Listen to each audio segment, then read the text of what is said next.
So basically, a few words about the company itself. The company is world-leading company in the terms of public warning systems. We have installed many systems around the world. We did it in Chile, we did it in Israel, we did it in Europe, and we did it in many other places. So basically, as of today, we are considered one of the companies with the biggest experience in terms of public warning systems. So if we again analyze what's happening in Chile, we need to go first of all back. We need to go back in history to 2010, seeing what happened there, what was in 2010 with the earthquake. There were no existing public warning systems. So even though the tsunami warning arrived from Oahu, Hawaii, it was not disseminated effectively to the population. That's why the Chileans had to think about buying a system that will allow them to effectively alert and notify the population. And it should have been a system of systems, so we call it Sistema de Sistemas, connection to all the sensors and broadcast of alerts across all the different channels, okay? Mobile, internet, radio, TV, etc. Including, of course, integration to any kind of sensors, tsunami sensor, earthquake sensors, flood sensors, and so on and so forth. So this is the official video of ONEMI for that purpose.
So basically, this is a fast explanation, what we are doing currently in Chile, and this is from the concept of view to see what we are currently talking about. So at the core, as you see, this is the smart engine that gets information input from different entities. On the one hand, you have, for example, the alert creators. Sorry, what again? Okay, you have the alert creators, where you can see different levels. You have the national level, you have the regional level, and you have the municipality level. So basically, you provide with one central system access to all the different layers in the country to disseminate information manually. In addition to that, you have then, of course, also the interfacing with all the event management system, with all the existing command and control system. It is important to interface with the existing systems that the government has already put in place and gather information input also from there. And of course, additionally, and of course not least importantly, is the interfacing with sensors. So any kind of sensors, once again, it's not only on earthquake and tsunami, it's also man-made disasters, chemical leaks, radioactivity, and so on and so forth. And of course also sensors of smart cities. For example, motion detection, movement detection, smart fences, traffic detection, and so on and so forth. So the system can integrate it also into existing smart city concept.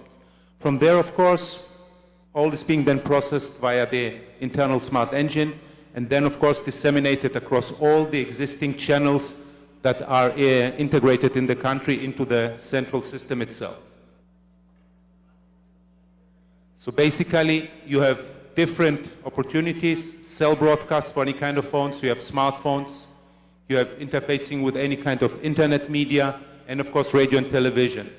So basically, upon one click, simultaneously, according all the platforms, you're sending the alerts across all the different media at the same time.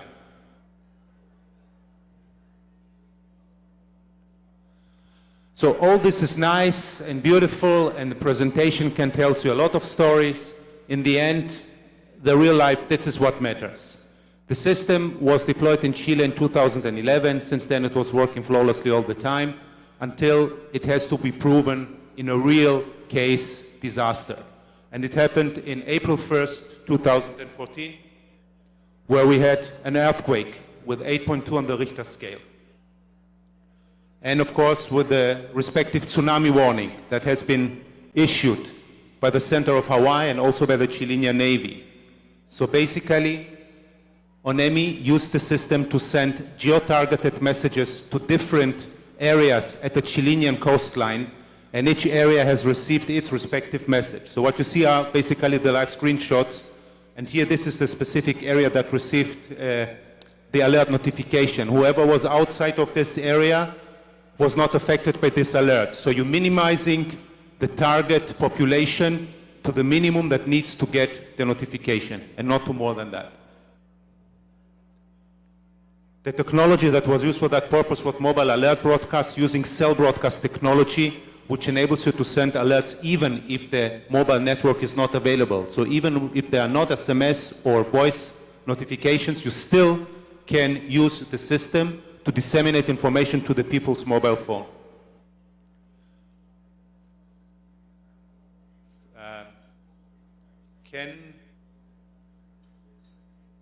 No, not good. Can someone press the video? With sound, if possible? So as you see, this is a live cell broadcast message that has been sent during the tsunami event in Chile. As you see, according to the latest standards, even for people that cannot see the message, they can still hear it because it includes also a text-to-speech option. And this is nothing special. It's now the pure standards of any new phone that is currently out of the market based on the US-American FCC alert standards. Now, this alert notification that has been broadcasted over the mobile phone, of course, was disseminated all of a sudden across all the other medias as well at the same time. So it was also on the TV. Hello?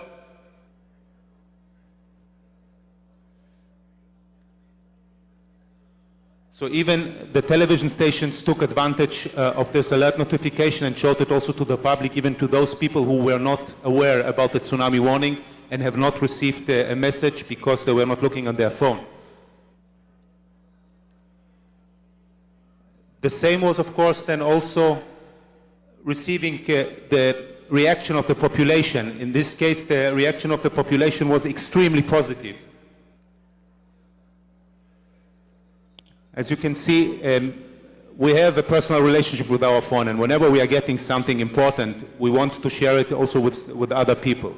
And that's exactly also what happened in Chile. So even those who have not have well-equipped phone have received a notification because people that were next to them were sharing this information with them. So basically it was also working like sort of a viral marketing of the alert notification itself. So bottom line, when we look on simple effects and plain and simple numbers, we had an event in 2010. There was an earthquake, there was a tsunami, there was no available public warning system back in. 560 people died, most of them not because of the earthquake, but because of the tsunami and because the public warning has not been sent out to the respective areas. So in 2011 there was public tender that our company has won. We have deployed the system, and then in 2014 we have again almost the same situation. We had again an earthquake, there was again a tsunami. This time there was a system that sent alerts to millions of people in seconds. People were evacuated, only 5 people died. Of course not because of the tsunami, but because of heart attack and stone slide. But in the end, look at this, 560 and 5. Bottom line is, introduction of a public warning system might reduce the casualty rate by factor 100. And I think this is the main message. Public warning systems do help. Public warning system can help decrease the casualty rate and of course increase the resilience of the population in matter of various aspects, not only in matter of casualties, but also the effect it has on the larger part of the population. Thank you very much.